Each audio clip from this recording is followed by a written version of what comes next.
And in the Impact segment tonight, more than 150 world leaders meeting in Paris to discuss climate change. Greeting them, hundreds of anarchists who use pretty much all these international events to cause trouble. So far, French police have arrested about 100 of them.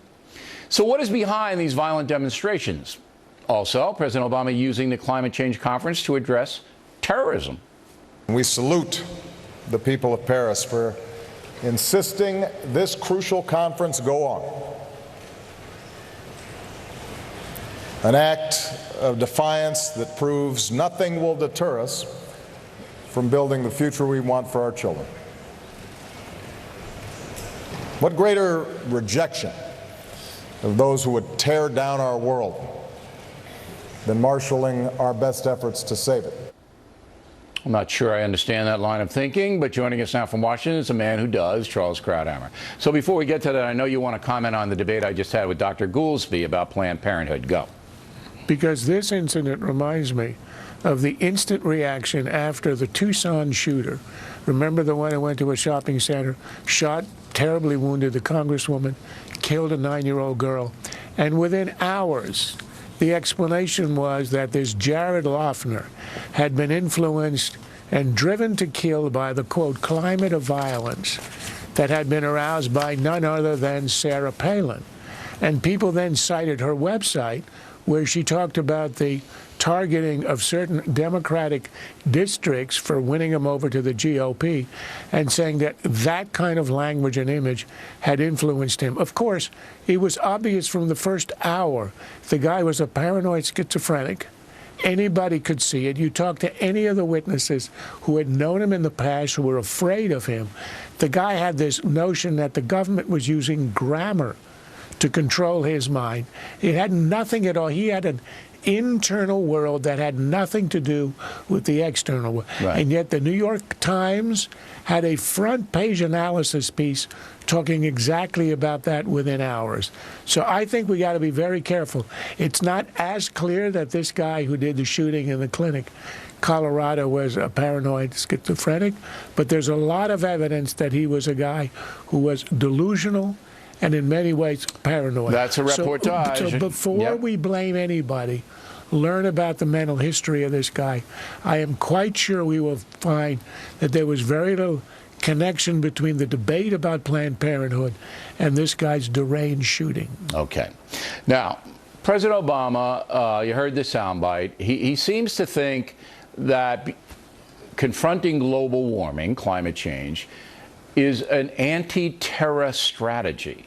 I've heard him say that, around the edges before. Do you understand that? In fact, he said Friday in his press conference with President Hollande of France that it would send a powerful rebuke to terrorism if they had this conference. The idea that the terrorists struck Paris in order to prevent or have anything to do with climate change is really so out there that you've got to ask yourself, what planet is the president living on? I think this is his way of fending off the fact, or trying to distract attention from the fact, that the Paris attack and all the other attacks, world terrorism going on for the last several months, are a demonstration of the abject failure of his war on terror policy. Of course, he doesn't even believe it's a war on terror. He abolished the very term. And this is a way to distract, and in fact, but he's always been heavily invested in climate change, always. This is an issue that's, I believe, more important to him than defeating ISIS. It's more important than keeping Ukraine out of the Soviet, over the Russian orbit. I want a clean planet. I'm sure you do too. But he's almost obsessed with this issue, and I want to know why. Well, here you, once again, you're psychiatrist. Yes, exactly. All right. So since I played it in the previous little segment, I guess I'm required to play it here. All right. I'll give you one hypothesis, which is the best I can do.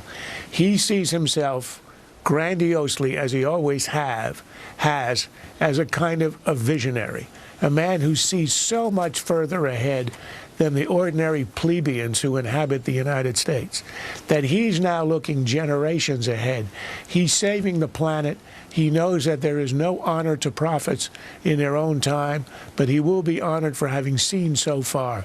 So whereas you and I and the little people with the blinkered vision are concerned about real problems, terrorism, the threat of nuclear Iran, the Russians on the march, the collapse of world order, particularly in the Middle East, with the retreat of, whereas we're concerned with all this, he can see so much farther. These problems, in his view, will work themselves out the way they always do. Yes, there'll be casualties, a few hundred dead here, a few hundred dead there, but he's saving us from our own instincts and our own ignorance. That's what he sees, and that's why he's been absolutely committed to this idea for so many years. Well, I see it a little bit differently, and I see it as a professorial move.